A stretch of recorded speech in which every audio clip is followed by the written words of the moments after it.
الحمد لله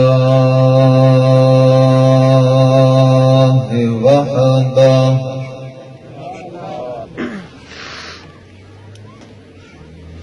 وحده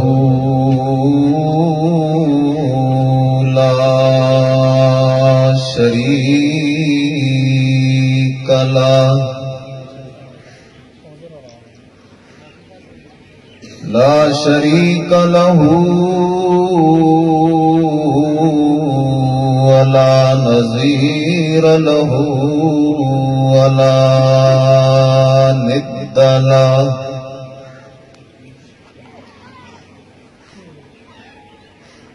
ولا ولد له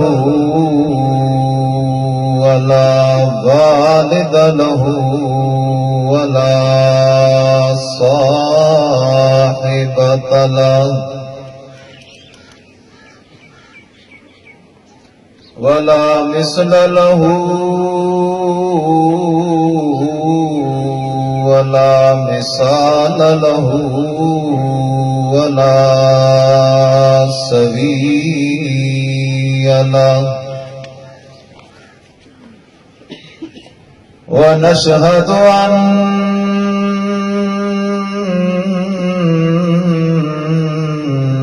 سيدنا وسندنا وحبيبنا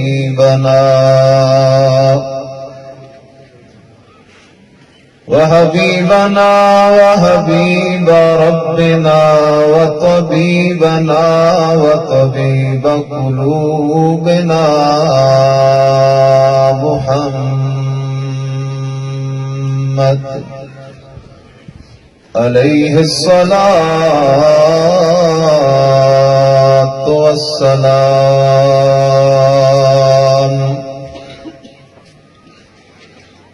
قال الله تبارك وتعالى في كلامه المجيد وفرقانه الحميد: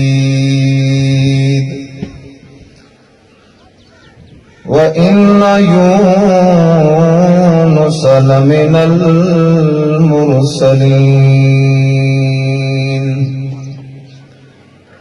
إذ أبق إلى الفلك المشحون فساهم فكان من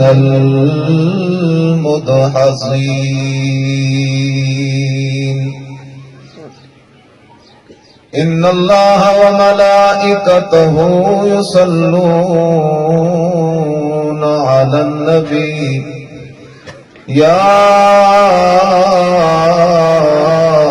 أيها الذين آمنوا صلوا عليه وسلموا تسليما. اللهم صل على محمد وعلى آل محمد كما صليت على إبراهيم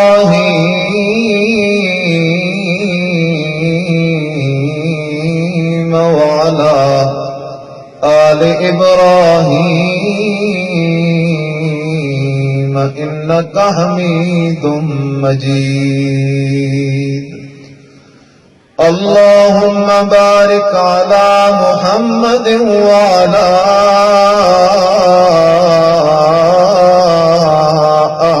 آل محمد كما باركت على إبراهيم وعلى آل إبراهيم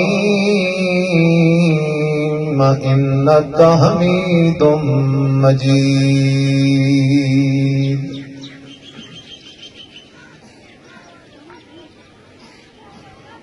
وہی خالق وہی مالک وہی مشکل کشا سب کا، وہی خالق وہی مالک وہی مشکل کشا سب کا، وہی ایک غوث اعظم ہے، یہی للکار دیتا جا۔ جو جلتے ہیں تو جلنے دو، جو ہیں توحید کے دشمن، جو جلتے ہیں تو جلنے دو، جو ہیں توحید کے دشمن، ندا وحدت کی قرآن سے گلی کوچوں میں دیتا جا۔ سبحان ربک رب العزت عما یصفون وسلام علی المرسلین والحمد للہ رب العالمین۔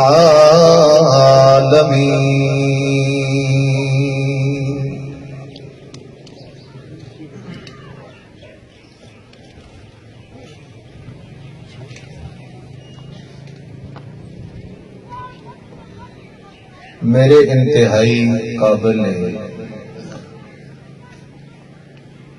صد احترام محض مخلص موحد مسلمان دوستوں، بھائیوں، بزرگوں، السلام علیکم ورحمۃ اللہ وبرکاتہ۔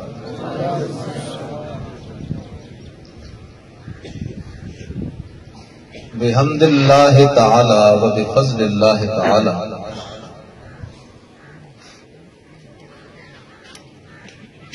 سٹیج اور سٹیج کے دائیں بائیں اجلہ اکابر علماء موجود ہیں۔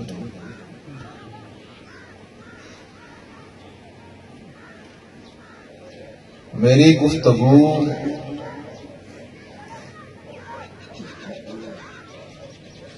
آپ عوام الناس سے ہے، اور جو میرے اکابر تشریف فرما ہیں انہی سے سیکھا ہوا جو سبق ہے بطور شاگرد طالب علم کے ان کو سنانا مقصود ہے۔ برادر عزیز حضرت مولانا ضیاء الرحمن صاحب مدظ اللہ العالی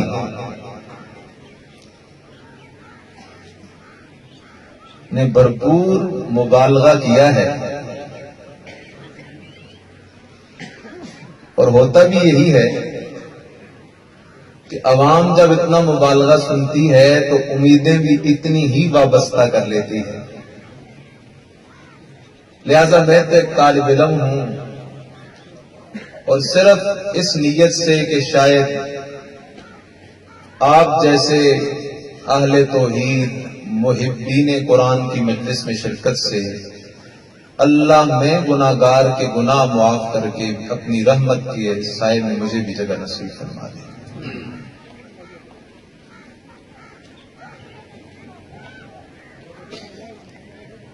آج کا یہ پروگرام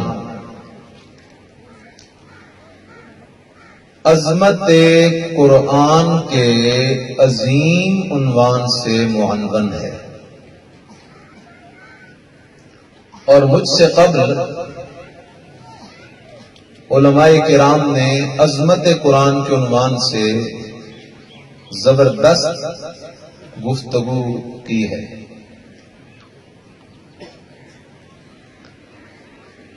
میں عظمت قرآن کے عنوان سے صرف ایک بات عرض کروں گا۔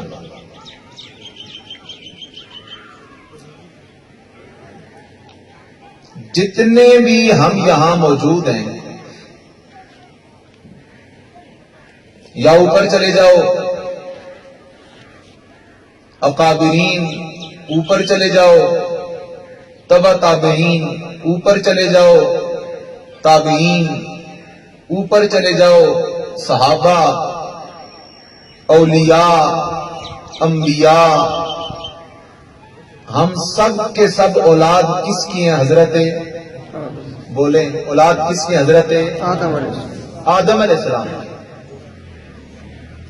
سارے انبیاء بھی اولاد، آپ بولیں سامنے والے۔ علماء اتنی زبردست تقریریں کر رہے تھے اور آپ بالکل خاموش بیٹھے۔ دین کی ساری ذمہ داری علماء کی تو نہیں ہے نا، آپ کا بھی تھوڑا تھوڑا حصہ ہے۔ سارے انبیاء کس کی اولاد ہے؟ حضرت آدم علیہ السلام۔ سارے اولیاء اولاد ہے کس کی؟ حضرت آدم علیہ السلام۔ آدم علیہ السلام کو اللہ نے پیدا کیا اور فرمایا آدم تو بھی اور تیری بیوی بی بی حوا بھی دونوں ڈیرے لگا لو کدھر؟ میری جنت میں۔ یا آدم اسکن انت وزوجک الجنہ، جنت مل گئی۔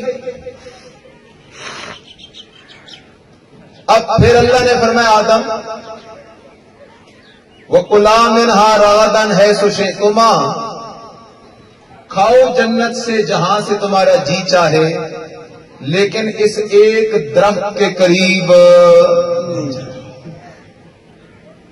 بہرحال آدم علیہ السلام شیطان کے وسوسے میں آ گئے اور اس درخت کے قریب چلے گئے۔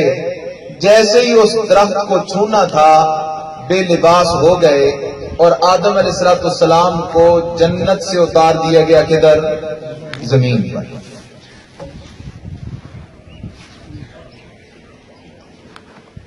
اب پھر ہم نے زمین سے جانا ہے کدھر؟ جنت میں۔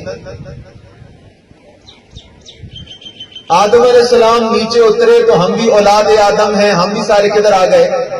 زمین پر۔ اب ہمیں پھر جانا ہے جنت میں، اللہ ہم سب کو نصیب فرمائے۔ اب دوبارہ جو جنت میں ہم جانا چاہتے ہیں اس کا ذریعہ کیا ہوگا؟ اس کا ذریعہ اب آئی عظمت قرآن۔ فَإِمَّا يَأْتِيَنَّكُم مِّنِّي هُدًى فَمَن تَبِعَ هُدَايَ، اللہ فرماتے ہیں اے میرا آدم، میں اللہ پاک نے تجھے جنت سے اتار دیا زمین پر، اب تیری میراث بھی جنت ہے، تیری اولاد کی میراث بھی جنت ہے۔ اصل گھر، اصل ٹھکانہ، اصل شہر تو رہنے کا وہ جنت ہے، لیکن اس جنت میں آنے کے لیے قانون یہ ہے، اصول یہ ہے، فَإِمَّا يَأْتِيَنَّكُم مِّنِّي هُدًى، میں اللہ پاک وقتاً فوقتاً نبیوں کے ذریعے ہدایت والی کتابیں، ہدایت والے صحیفے زمین پہ بھیجتا رہوں گا۔ کبھی ہدایت والا نصاب تورات کی شکل میں آئے گا، کبھی ہدایت والا نصاب انجیل کی شکل میں آئے گا، کبھی ہدایت والا نصاب 100 صحیفوں کی شکل میں آئے گا، اور آخر میں ہدایت کا نصاب قرآن کی شکل میں آئے گا۔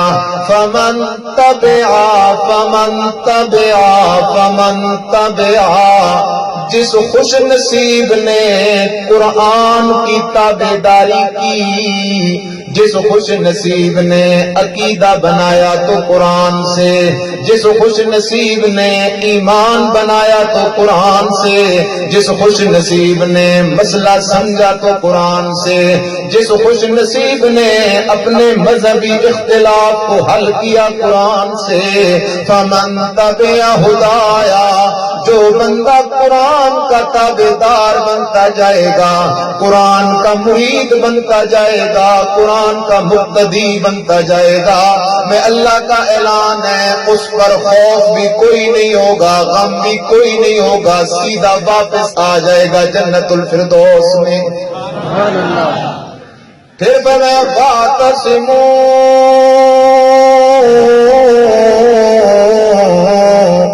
بحبل اللہ جمیعا، آسمان تو اوپر ہے، جنت تو اوپر ہے، اوپر آنے کے لیے کسی سبب کی ضرورت ہے، کسی رسی کی ضرورت ہے۔ فرمایا واعتصموا بحبل اللہ، مضبوطی سے تھام لو میں اللہ کی رسی کو۔ اللہ تیری رسی کون سی ہے؟ نبی علیہ السلام نے فرمایا حبل اللہ سے مراد کتاب اللہ ہے۔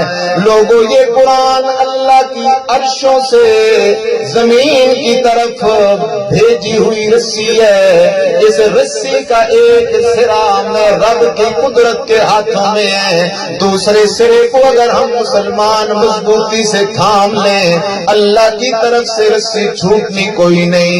اگر ہم قرآن والی رسی کو مضبوطی سے تھام لیں سمجھو سیدھا ٹھکانہ جنت الفردوس ہے۔ سبحان اللہ۔ ایک ہے عظمت قرآن اور ایک ہے مقصد قرآن، ایک ہے عظمت کتاب اور ایک ہے مقصد کتاب۔ عظمت قرآن بھی برحق ہے، لیکن جب تک قرآن کے نازل ہونے کے مقصد کا پتہ نہیں چلے گا اس وقت تک کامیابی مل سکتی کوئی نہیں۔ اے اللہ تعالی رب کریم یا رحمان یا رحیم، تیرے دربار میں ہماری درخواست ہے اللہ تو نے قرآن کو کیوں نازل کیا ہے؟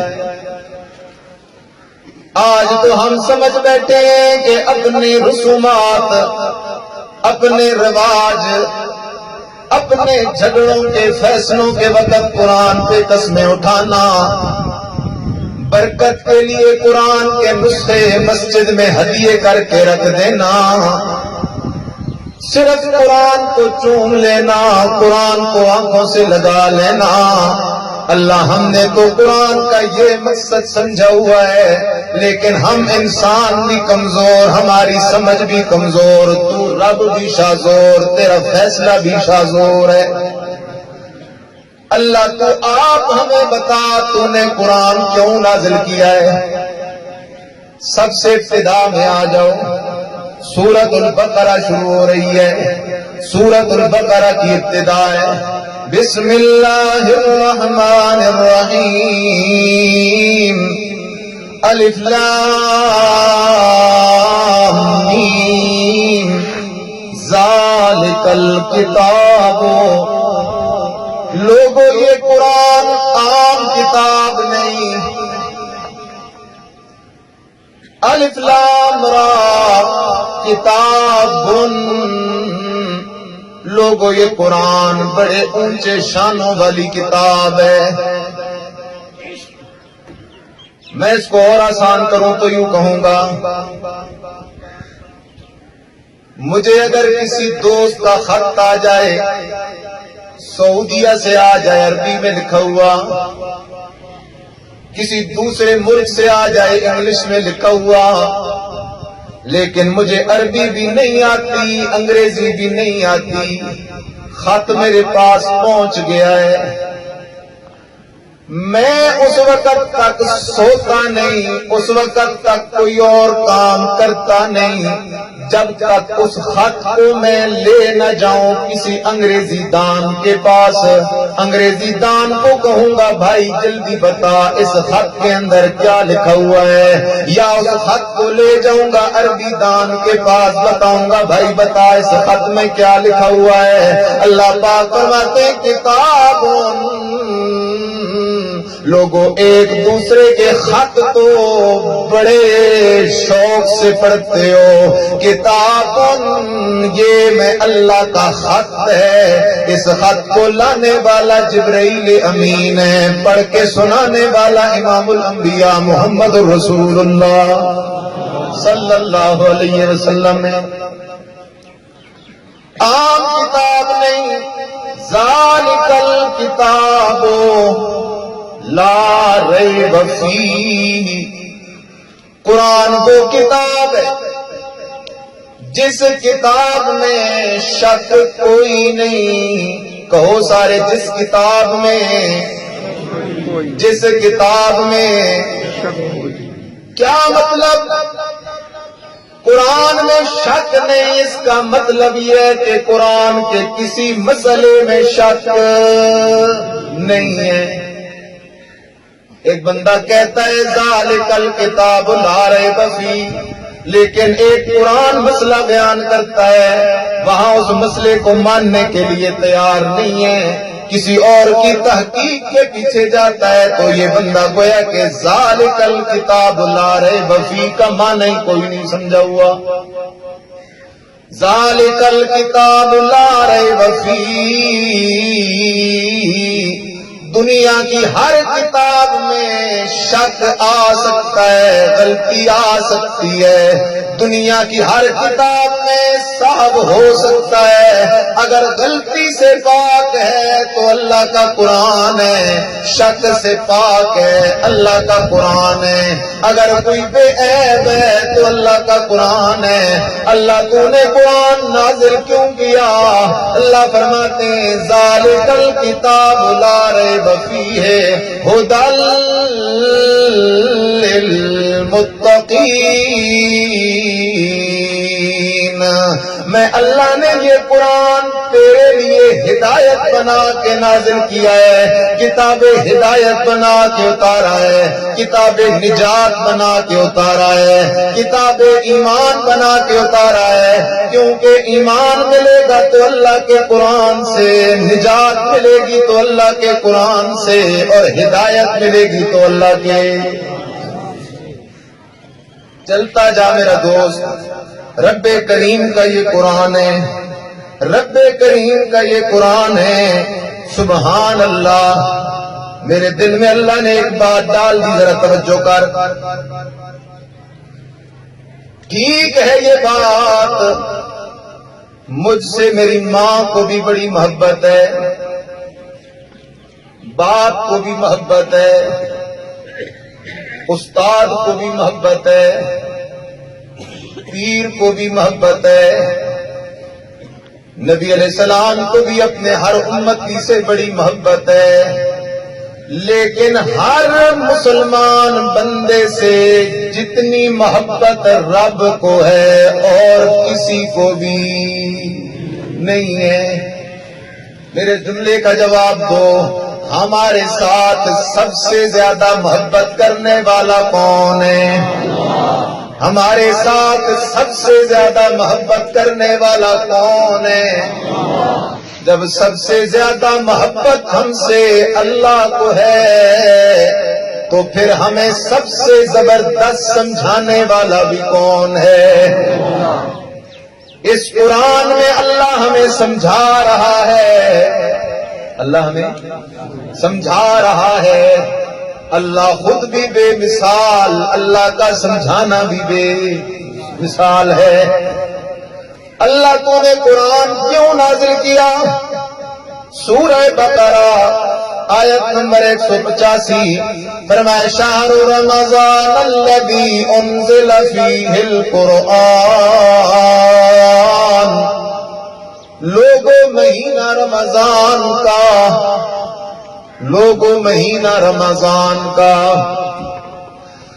اللہ سارے کے سارے 12 مہینوں تو تیرے ہیں، لیکن رمضان کا شان سب سے زیادہ کیوں؟ جواب آیا انزل فیہ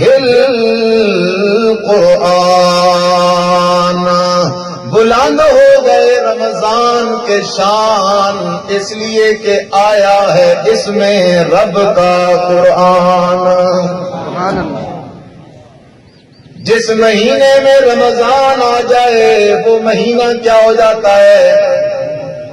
بلند ہو جاتا ہے، اعلیٰ ہو جاتا ہے، شان والا ہو جاتا ہے، بالا ہو جاتا ہے۔ تو جس سینے میں قرآن آ جائے وہ سینہ بھی اعلیٰ ہو جاتا ہے۔ یہ کوئی چھوٹی نعمت نہیں ہے، کیا کہہ رہا ہوں میں، کوئی چھوٹی نعمت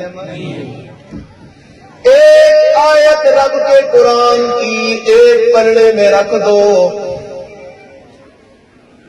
ایک آیت رب کے قرآن کی ایک پلڑے میں رکھ دو، دوسرے پلڑے میں ساری دنیا رکھ دو،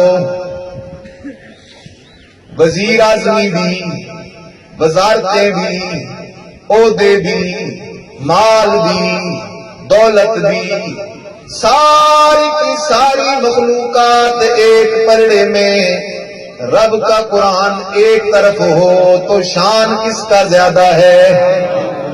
قرآن کا زیادہ ہے۔ لہذا جس کے سینے میں قرآن ہو اس کو گھٹیا نظر سے نہیں دیکھنا، اس کو عزت کی نظر سے دیکھنا ہے، کیونکہ جس کے پاس قرآن ہے وہ بادشاہ ہے۔ وہ کیا ہے؟ بادشاہ ہے۔ اس لیے میرا دوست توجہ کر، بلند ہو گئے رمضان کے شان، اس لیے کہ اس مہینے میں آیا ہے رب کا قرآن۔ اللہ تو نے قرآن کیوں نازل کیا ذرا خیال تو کر، فرمایا ھدی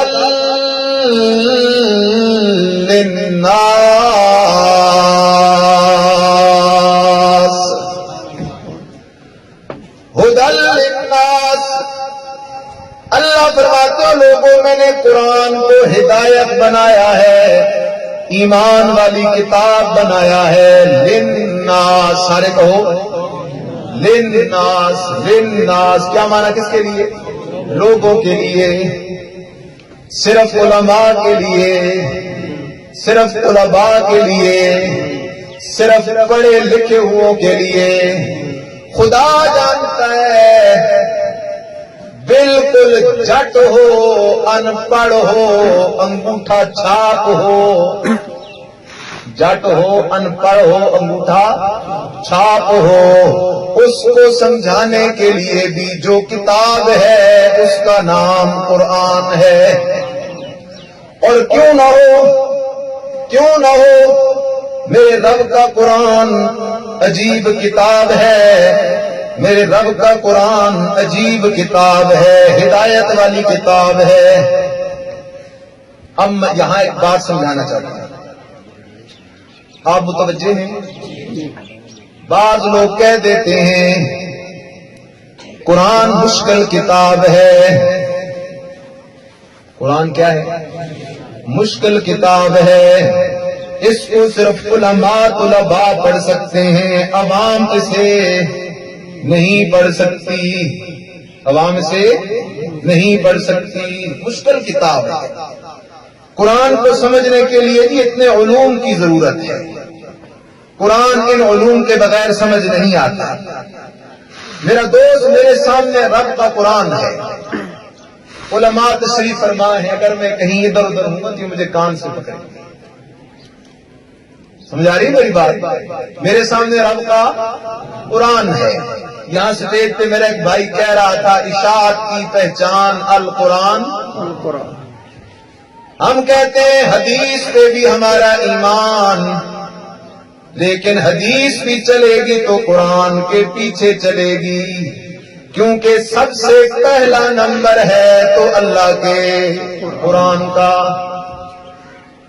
میرے سامنے سورۃ القمر ہے، قمر چاند، اس سورت کے اندر رب کریم نے ایک بات 4 دفعہ کی۔ کیا کہہ رہا ہوں؟ ایک بات کتنی دفعہ کی؟ کتنی دفعہ کی؟ 4 دفعہ۔ اب میں ایک بات کو بار بار کہہ رہا ہوں کہ ایمان بنے گا تو اللہ کے، بولو، ایمان بنے گا تو اللہ کے قرآن سے۔ یہ میں بار بار جملہ اگر کہوں گا تو آپ سمجھ جائیں گے کہ یہ بات اہم ہے۔ اسی طرح اللہ تعالیٰ نے سورۃ القمر میں ایک بات 4 دفعہ کہی، وہ کون سی بات ہے؟ سب سے پہلے رب کریم نے آیت نمبر 17 میں یہی بات کی، پھر چل کے آیت نمبر 22 میں یہی بات کی، پھر آگے چلتے چلتے آیت نمبر 32 میں یہی بات کی، پھر آگے چلتے چلتے آخر کے اندر آیت نمبر 40 میں یہی بات کی۔ 17 میں بھی، 22 میں بھی، 32 میں بھی اور آیت نمبر 40 میں بھی ایک بات اللہ نے ایک سورت میں کتنی دفعہ کی ہے؟ وہ کیا بات؟ فرمایا توجہ کر، فرمایا وَلَقَدْ وَلَقَدْ يَسَّرْنَا الْقُرْآنَ لِلذِّكْرِ فَهَلْ مِن مُدَّكِرٍ وَلَقَدْ يَسَّرْنَا الْقُرْآنَ لِلذِّكْرِ فَهَلْ مِن مُدَّكِرٍ وَلَقَدْ يَسَّرْنَا الْقُرْآنَ لِلذِّكْرِ فَهَلْ مِن مُدَّكِرٍ وَلَقَدْ يَسَّرْنَا الْقُرْآنَ لِلذِّكْرِ فَهَلْ مِن مُدَّكِرٍ۔ اللہ 4 دفعہ ایک بات فرما رہے ہیں، اس کا معنی یہ اللہ فرماتے ہیں وَلَقَدْ، اور البتہ تحقیق، یسرنا، ہم نے قرآن کو آسان کر دیا ہے۔ یسرنا القرآن، ہم نے قرآن کو کیا کر دیا ہے؟ آسان کر دیا ہے۔ للذکر، نصیحت حاصل کرنے کے لیے، للذکر، ایمان حاصل کرنے کے لیے، للذکر، ہدایت حاصل کرنے کے لیے، للذکر، عقیدہ سمجھنے کے لیے، للذکر، مذہبی اختلافات سے نکلنے کے لیے۔ کیوں کہ مذہبی دنیا میں اگر اتحاد آ سکتا ہے تو وہ قرآن پہ آ سکتا ہے اور نبی کی زبان پہ آ سکتا ہے، اس کے بغیر نہیں آ سکتا۔ اللہ، ایک بات رب نے 4 دفعہ کی ہے، لیکن قرآن کا مشکل اور سال ہونے والا مسئلہ، یہ مسئلہ ذو جہتین ہے۔ اگر بے اعتبار علم کے دیکھو تو یہ مشکل کتاب ہے علماء کے لیے، اور اگر بے اعتبار ذکر اور نصیحت ہونے کے دیکھو تو وَلَقَدْ يَسَّرْنَا الْقُرْآنَ لِلذِّكْرِ، اللہ فرماتے ہیں میں اللہ نے اپنی قدرت کا زور لگا کے قرآن کو آسان کر دیا ہے۔ اب اگلا جملہ بڑا عجیب فرمایا فَهَلْ مِن مُدَّكِرٍ، فَهَلْ مِن مُدَّكِرٍ، کیا ہے کوئی میرے قرآن سے نصیحت حاصل کرنے والا؟ میرے قرآن سے کوئی ہے نصیحت حاصل کرنے والا؟ اللہ بارہا یہ جملہ ارشاد فرما رہے ہیں۔ اس لیے عرض میں یہ کر رہا تھا کہ ایک ہے عظمت قرآن اور ایک ہے مقصد قرآن، اور مقصد قرآن یہ ہے کہ ہمیں صحیح اور کھرا عقیدہ ملے گا تو اللہ کے قرآن سے ملے گا، ہمارا ایمان بنے گا تو اللہ کے قرآن سے بنے گا۔ اس کا یہ مطلب نہیں ہے کہ حدیث کے اندر ایمانیات کی بحث نہیں ہے یا قرآن میں اعمال کی بحث نہیں ہے، ضرور ہے، لیکن قرآن میں اکثر مضامین وہ اصلاح عقائد اور تکمیل ایمان کے ہیں، اور احادیث میں اکثر مضامین وہ اصلاح اعمال کے ہیں۔ اس لیے میں جملہ کہا کرتا ہوں ایمان بنے گا تو اللہ کے قرآن سے، اعمال بنیں گے تو آمنہ کے لال کی سنت سے۔ شادی کیسے گزارنی ہے تو دیکھیں گے سنت محمد الرسول اللہ صلی اللہ علیہ وسلم۔ جی، نماز کا طریقہ، روزے کا طریقہ، حج زکوٰۃ کا طریقہ، غمی کا طریقہ، جنازے کا طریقہ، ایصال ثواب کا طریقہ، اعمال کی اصلاح ملے گی تو امام الانبیاء علیہ السلام کی سنت سے ملے گی۔ تو قرآن کا مقصد، جس مقصد کے لیے قرآن نازل کیا گیا ہے وہ اصلاح عقائد ہے اولاً، یعنی ایمان بنے گا تو اللہ کے قرآن سے بنے گا۔ اس لیے تو کسی شاعر نے کہا ہے قرآن فریاد کرتا ہے طاقوں میں سجایا جاتا ہوں، آنکھوں سے لگایا جاتا ہوں، تعویذ بنایا جاتا ہوں، دھو دھو کے پلایا جاتا ہوں۔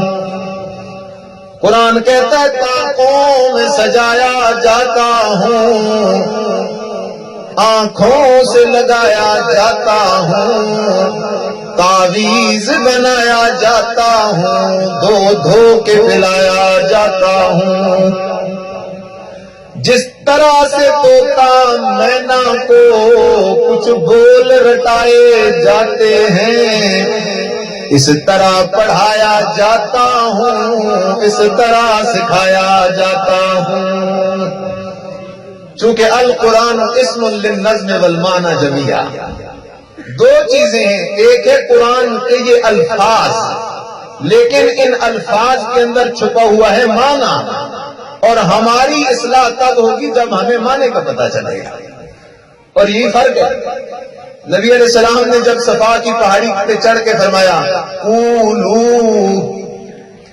قولوا لا الہ الا اللہ تفلحوا، اور لوگوں کہہ دو لا الہ الا اللہ تفلحوا، تم کامیاب ہو جاؤ گے۔ بس یہ جملہ کہا، پتھر پڑنے شروع ہو گئے۔ چچا مخالفت کے اندر اٹھ کھڑا ہوا، کیوں؟ اس لیے کہ وہ لوگ عربی دان تھے، عربی سمجھتے تھے، وہ عربی سمجھتے تھے کہ لا الہ الا اللہ کا کیا مطلب ہے۔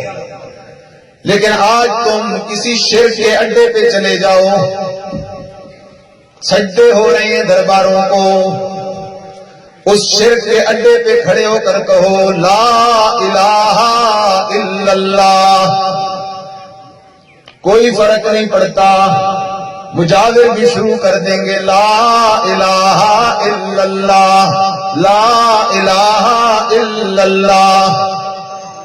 لیکن اگر وہاں کوئی اشاعت التوحید کا طالب علم آ گیا اور اس نے وہاں کھڑے ہو کے لا الہ الا اللہ کو اردو میں کنورٹ کرنا شروع کیا، لا الہ الا اللہ کا ترجمہ کرنا شروع کیا کہ لا الہ نہیں ہے مشکل کشا مگر اکیلا کون، نہیں ہے حاجت روا مگر اکیلا کون، نہیں ہے فریاد رس مگر اکیلا کون، نہیں ہے عزت و ذلت کا مالک اکیلا کون، نہیں ہے نظر و نیاز کے لائق مگر اکیلا کون، نہیں ہے کوئی دلوں کے حال جاننے والا مگر اکیلا کون، نہیں ہے کوئی سجدوں کے لائق مگر اکیلا کون، نہیں ہے کوئی طواف رکوع کے لائق مگر اکیلا کون، نہیں ہے کوئی بیڑے پار لگانے والا مگر اکیلا کون،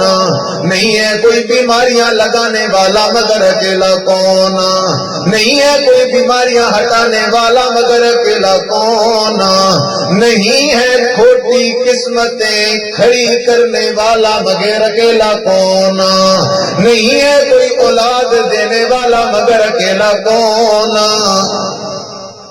جب ترجمہ ہوگا تو پھر گڑبڑ شروع ہوگی۔ اس لیے عرض کر رہا ہوں کہ قرآن عربی میں ہے، اور خوش قسمت ہے آپ لوگ کہ آپ کو ایسے علماء ملے ہوئے ہیں یہاں، اللہ ان کی زندگیوں میں برکات عطا فرمائے، اللہ ان کے علم و عمل میں برکات نصیب فرمائے، کہ جو آپ کو قرآن کے الفاظ کے ساتھ ساتھ قرآن کا ترجمہ بھی سکھاتے ہیں کہ رب کہہ کیا رہا ہے۔ تو عرض میں یہ کرنا چاہتا تھا کہ ایمان بنتا ہے تو رب کے قرآن سے بنتا ہے۔ اب میں ایک دوسری بات عرض کر کے اجازت چاہتا ہوں۔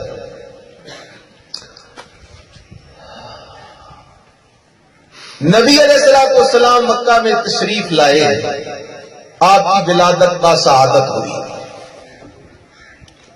40 سال کا عرصہ گزر گیا۔ کتنے سال کا عرصہ؟ کوئی اختلاف، بولو کوئی اختلاف، کوئی مخالفت، ہر طرف سے امین صادق کی ندائیں آ رہی ہیں۔ یہ 40 سال قبل نبوت تھے، پھر نبوت مل گئی، 23 سال آپ نے اور زندگی پائی، 63 سال کی عمر میں آپ وفات پا گئے۔ پچھلے جو 23 سال ہیں یہ 23 سال نبوت کے سال ہیں۔ کس کے سال ہیں؟ ان 23 سالوں میں سے 13 سال مکی زندگی اور 10 سال کون سی زندگی ہے؟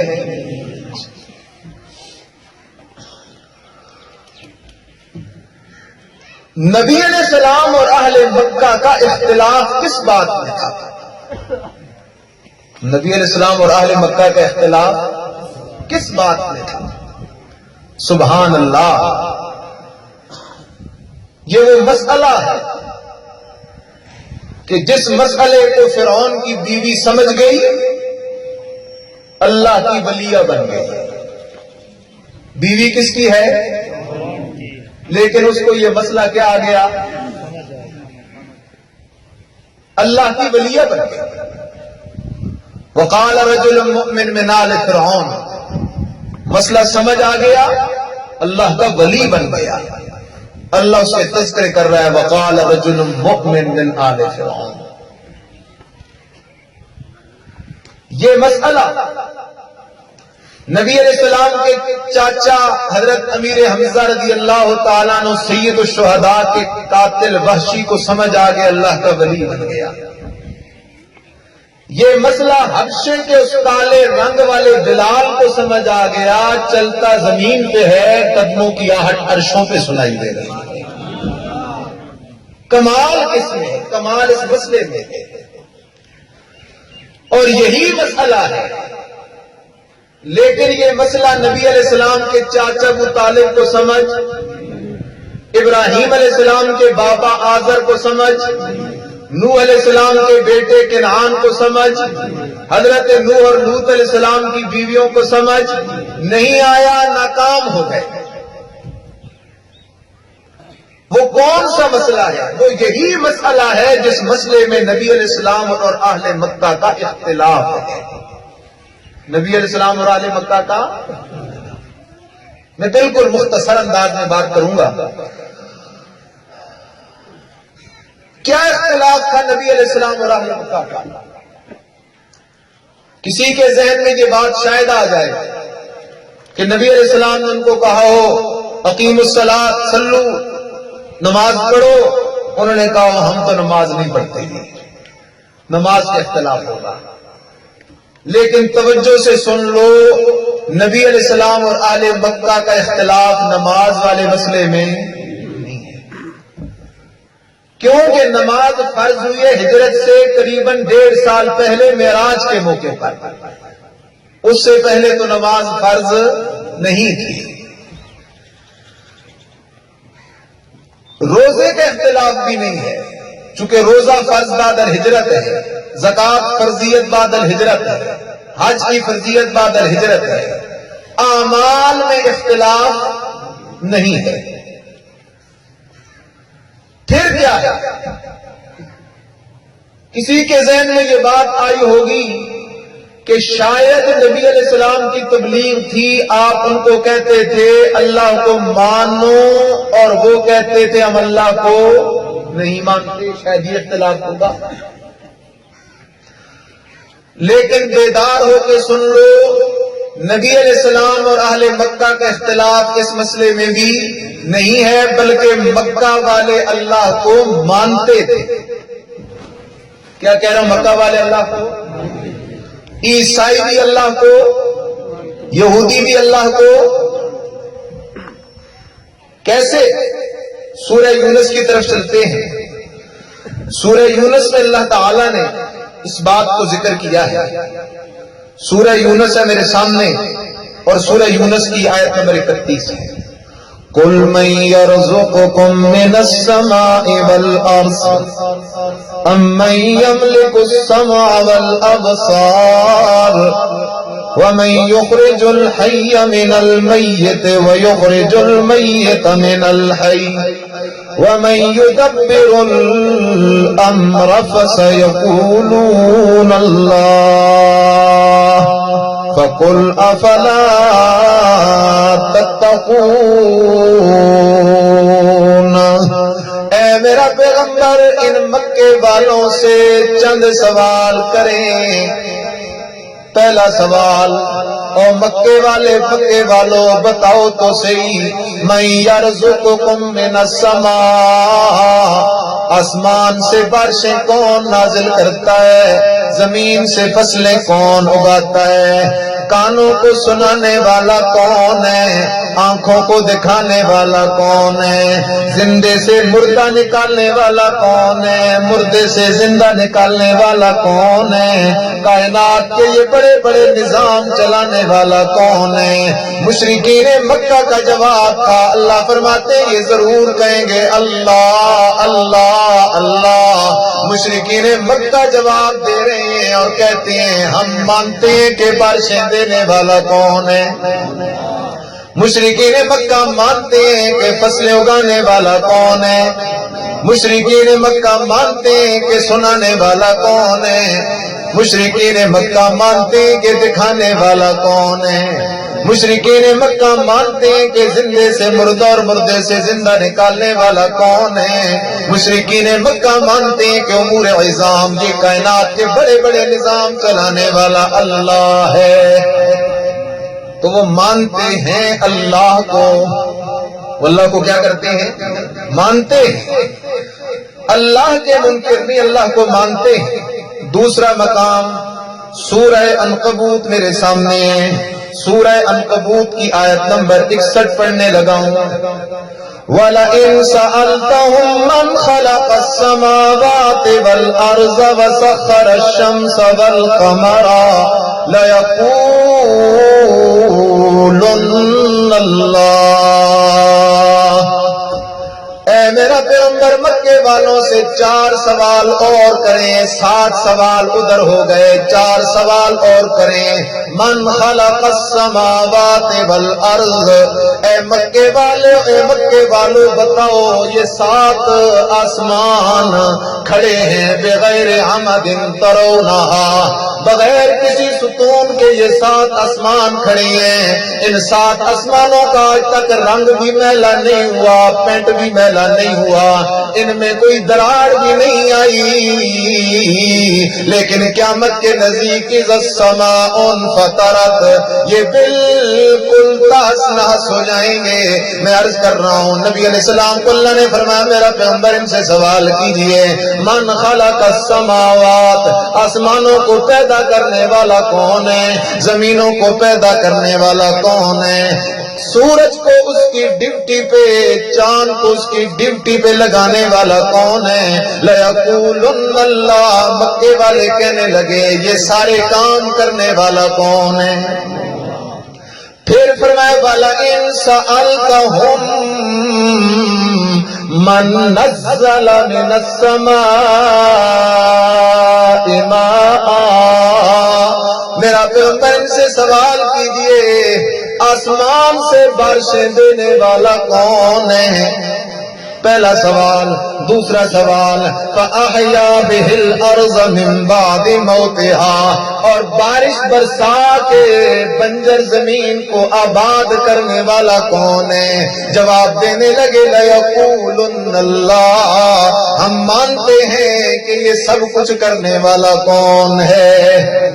پھر لقمان میں فرمایا، پھر زمر میں فرمایا، پھر زخرف میں تو عجیب بات فرمائی وَلَئِن سَأَلْتَهُم مَّن خَلَقَهُم،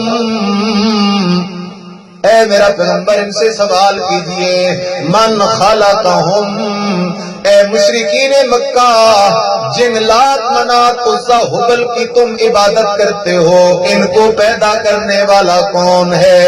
اے عیسائیوں تم حضرت عیسیٰ اور بی بی مریم کو اللہ کے ساتھ شریک ٹھہراتے ہو، بتاؤ حضرت عیسیٰ اور بی بی مریم علیہ السلام کو پیدا کرنے والا کون ہے؟ حضرت عزیر علیہ السلام کو پیدا کرنے والا کون ہے؟ امام الانبیاء علیہ السلام سارے انبیاء کو پیدا کرنے والا کون ہے؟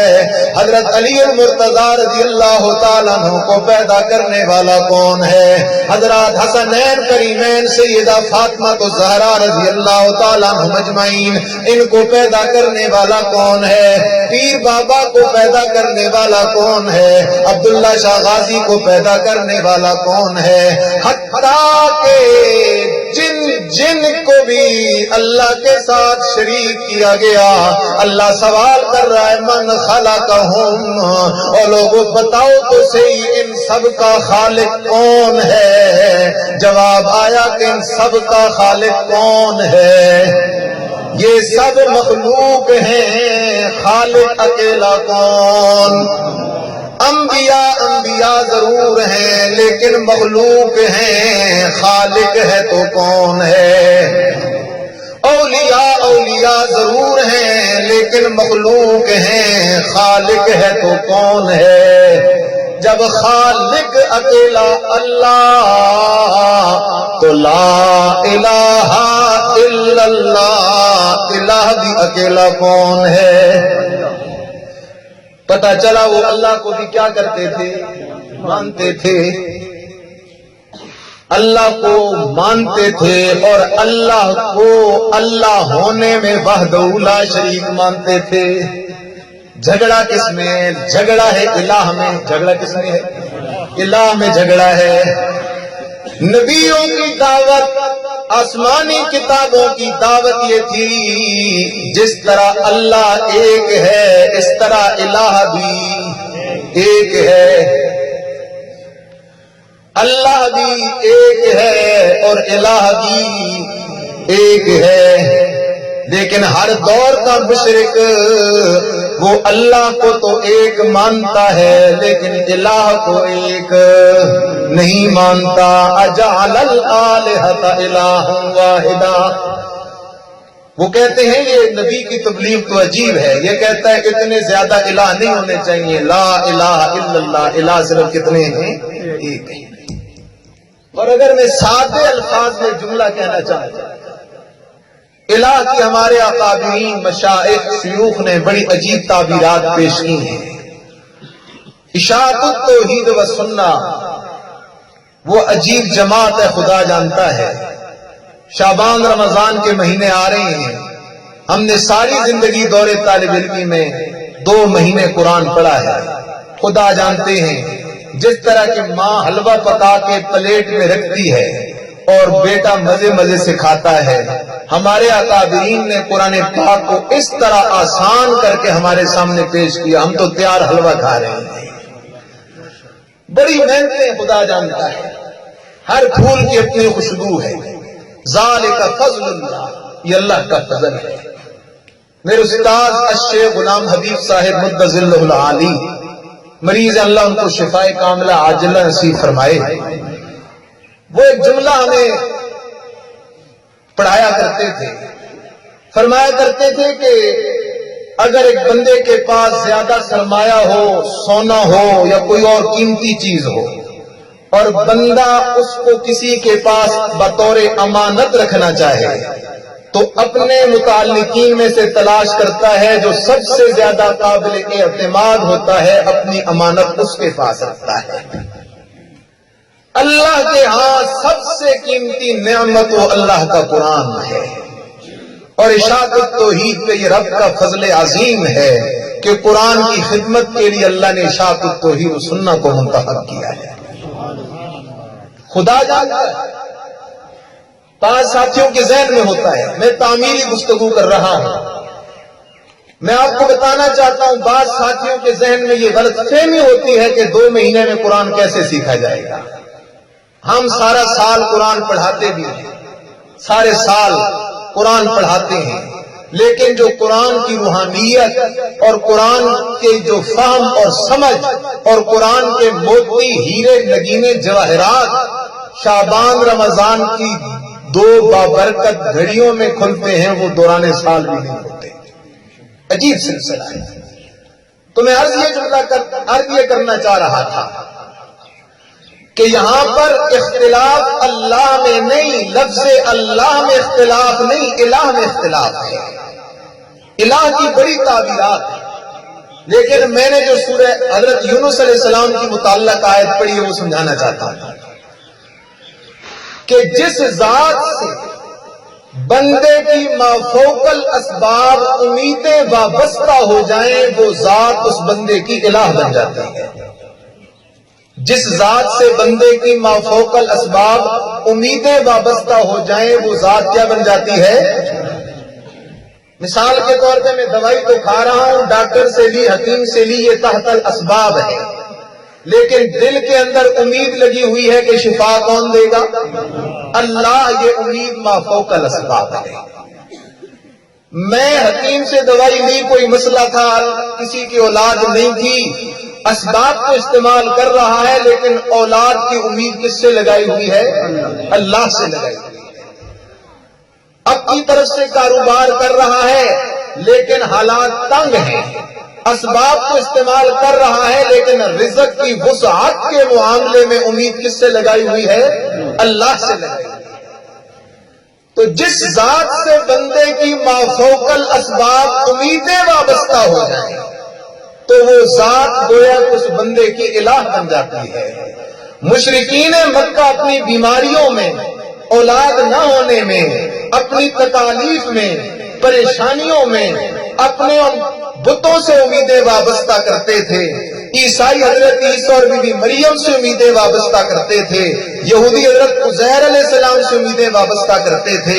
آج کا بھٹکا ہوا یہ مسلمان، کسی نے پیر بابا سے اپنی امیدیں وابستہ کر لیں، کسی نے عبداللہ شاہ غازی سے اپنی امیدیں وابستہ کر لیں، کسی نے سخی سے کر لیں، کسی نے حضرت فرید سے کر لیں، مختلف اللہ کے سچے سچے اولیاء سے امیدیں وابستہ کر لیں، کسی نے حضرت علی المرتضیٰ رضی اللہ تعالیٰ عنہ سے امیدیں وابستہ کر لیں، کسی نے بی بی سیدہ فاطمہ الزہرا رضی اللہ تعالیٰ عنہ سے امیدیں وابستہ کر لیں، کسی نے حضرات حسنین کریمین سے امیدیں وابستہ کر لیں، کسی نے پیران پیر شیخ عبد القادر جیلانی رحمت اللہ تعالیٰ علیہ سے امیدیں وابستہ کر لیں، لیکن اسلام کی بنیاد میں یہ مسئلہ موجود ہے، قولوا لا الہ، او لوگو کہہ دو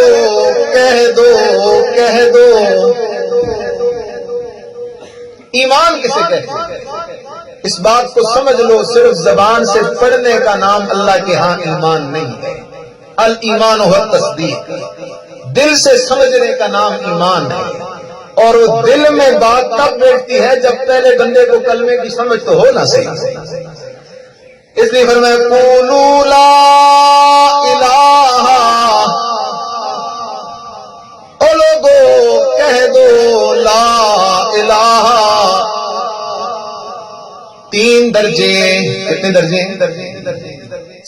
ایک درجہ الوہیت و ربوبیت، رب کا درجہ، دوسرا درجہ نبوت، انبیاء کا درجہ، تیسرا درجہ ولایت، اولیاء کا درجہ۔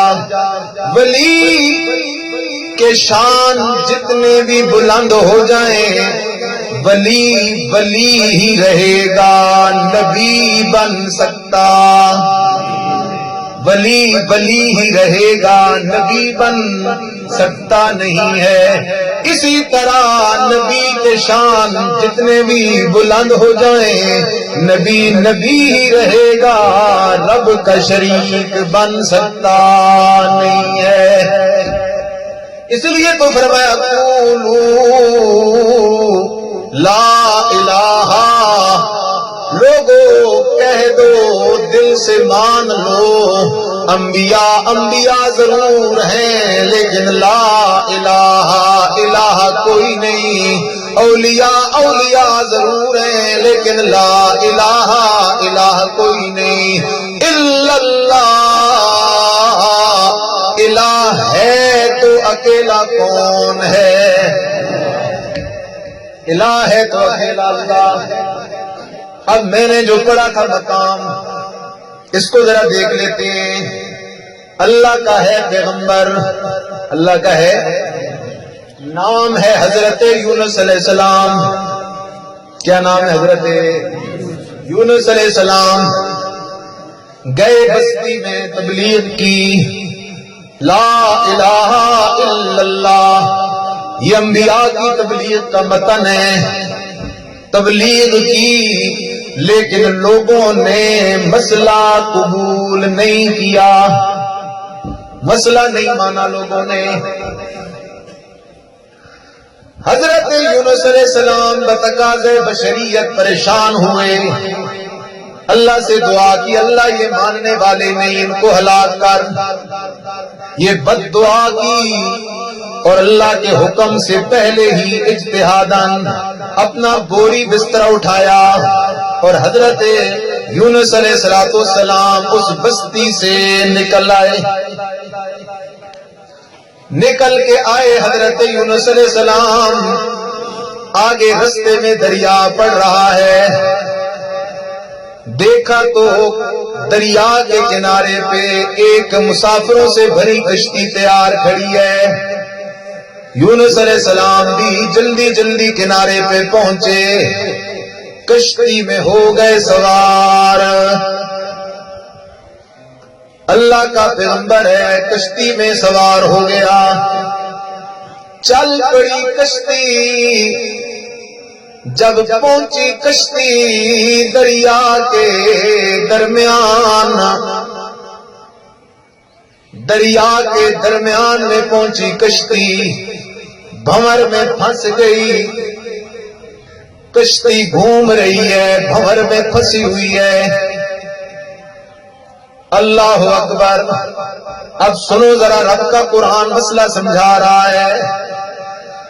اللہ فرماتے وَإِنَّ يُونُسَ لَمِنَ الْمُرْسَلِينَ۔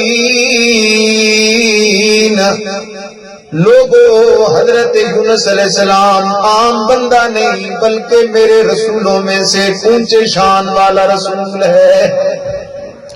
اللہ کیا سنانا چاہتا ہے؟ فرمایا اذ ابق الى الفلك المشحون، بستی سے نکل کے جلدی جلدی بھاگے کشتی کی طرف، کشتی پھنس گئی دریا کی موجوں میں، کشتی پھنس گئی دریا کی موجوں میں۔ اللہ، میں ایک جملہ کہنا چاہتا ہوں، آپ بیدار ہو۔ کشتی ہے دریا کی موجوں میں اور اللہ کا نبی ہے کشتی میں۔ کشتی ہے دریا کی موجوں میں ڈوب رہی ہے اور اللہ کا نبی ہے کشتی میں، لیکن اللہ کا نبی اس کشتی کو کنارے لگا سکتا نہیں ہے، کیونکہ کشتیوں کو ڈبونے والا بھی کون ہے، کشتیوں کو کنارے لگانے والا بھی کون ہے، تو پتہ چلا الہ بھی کون ہے، اللہ۔ حضرت یونس علیہ السلام کشتی میں بیٹھے، فساہما، پورا ڈالا گیا، لگتا ہے کوئی بندہ اپنے مالک سے بھاگ کے آیا ہے۔ پورا نکلا تو نام نکلا حضرت یونس علیہ السلام کا۔ حضرت یونس علیہ السلام کشتی سے لگاتے ہیں چھلانگ، اللہ کا قرآن بول پڑا، فرمایا فَالْتَقَمَهُ الْحُوتُ وَهُوَ مُلِيمٌ۔ آگے ایک مچھلی اپنا بڑا سا منہ کھول کے کھڑی ہے۔ یونس علیہ السلام پہنچ گئے مچھلی کے پیٹ میں۔ کدھر پہنچ گئے مچھلی کے؟ یونس علیہ السلام پہنچ گئے مچھلی کے پیٹ میں۔ وہ مچھلی جا کے بیٹھ گئی دریا کی تہ میں۔ اب پیچھے آ جاؤ۔ یونس علیہ السلام پہنچے دریا کے کنارے پر، جاگ رہے ہو؟ پہنچے دریا کے کنارے پر، کشتی میں سوار ہونے لگے۔ کشتی میں کیا ہونے لگے؟ اگر سوار ہونے سے پہلے یونس علیہ السلام کو علم ہوتا کہ میں دوسرے کنارے نہیں پہنچوں گا بلکہ مچھلی کے پیٹ میں پہنچ جاؤں گا، تو یونس علیہ السلام کبھی بھی کشتی میں سوار نہیں ہوتے۔ قرآن مسئلہ سمجھا رہا ہے، ایمان والی کتاب ایمان بنا رہی ہے۔ لوگوں، کل کیا ہونے والا ہے اس کو جاننے والا اکیلا کون ہے؟ شام کو کیا ہونے والا ہے اس کا یقینی علم صرف کس کے پاس ہے؟ اگلے گھنٹے میں کیا ہونے والا ہے اس کا یقینی علم صرف کس کے پاس ہے؟ اگلے منٹ کے اندر کیا ہونے والا ہے اس کا یقینی علم صرف کس کے پاس ہے؟ آئندہ کیا ہونے والا ہے اس کو رب کے بغیر جاننے والا کوئی نہیں۔ اور آسان کرتا ہے، آدم علیہ السلام کھڑے ہیں درخت کے پاس، کھڑے ہیں درخت کے پاس کھڑے ہیں، اس درخت کے پھل کو چھونے لگے، جو بھی تھا اللہ عالم۔ اگر اس کو کھانے سے پہلے، استعمال کرنے سے پہلے آدم علیہ السلام کو پتا ہوتا کہ لباس بھی اتر جائے گا، مجھے جنت سے اتار دیا جائے گا زمین پر، تو آدم علیہ السلام کبھی بھی اسے ہاتھ نہ لگاتے۔ لیکن مسئلہ یہ ہے کہ آئندہ کیا ہونے والا ہے، جاننے والا اکیلا کون؟ ایک نبی ہے اور نام ہے اس کا حضرت موسیٰ علیہ السلام۔ سامنے کھڑا ہے فرعونی، فَوَقَظَهُ مُوسَىٰ، مارا اس کو موسیٰ علیہ السلام نے مکہ، فَقَضَىٰ عَلَيْهِ، وہ ادھر ہی مر گیا، وہ ادھر ہی مر گیا۔ موسیٰ علیہ السلام کہتے ہیں هَذَا مِنْ عَمَلِ الشَّيْطَانِ، اللہ یہ کام مجھ سے کس نے کروایا ہے؟ شیطان نے کروایا ہے۔ توجہ کر، اگر مکہ مارنے سے پہلے موسیٰ علیہ السلام کو پتا ہوتا کہ یہ مر جائے گا تو موسیٰ علیہ السلام کبھی مکہ نہیں مارتے۔ قرآن مسئلہ سمجھا رہا ہے، ذرا غور تو کر کہ آئندہ کے حالات جاننے والا اکیلا کون ہے؟ عالم الغیب اکیلا کون ہے؟ عالم مکان ما یکون اکیلا کون ہے؟ اللہ کا پیغمبر ہے حضرت یعقوب علیہ السلام، خود بھی پیغمبر ہے، باپ بھی پیغمبر ہے، دادا بھی پیغمبر ہے، بیٹے نے بھی پیغمبر بننا ہے اللہ کا پیغمبر۔ گم ہو گیا بیٹا حضرت یوسف علیہ السلام، ایک لمبا عرصہ حضرت یوسف علیہ السلام گم ہیں، لیکن حضرت یعقوب علیہ السلام کو اپنے بیٹے کا پتہ نہیں چلا، اس وقت تک نہیں چلا جب تک اللہ نے نہیں بتایا۔ جب اللہ نے بتایا تو پرتا چلا مصر سے، ادھر کنعان میں بیٹھ کے یعقوب علیہ السلام فرماتے ہیں انی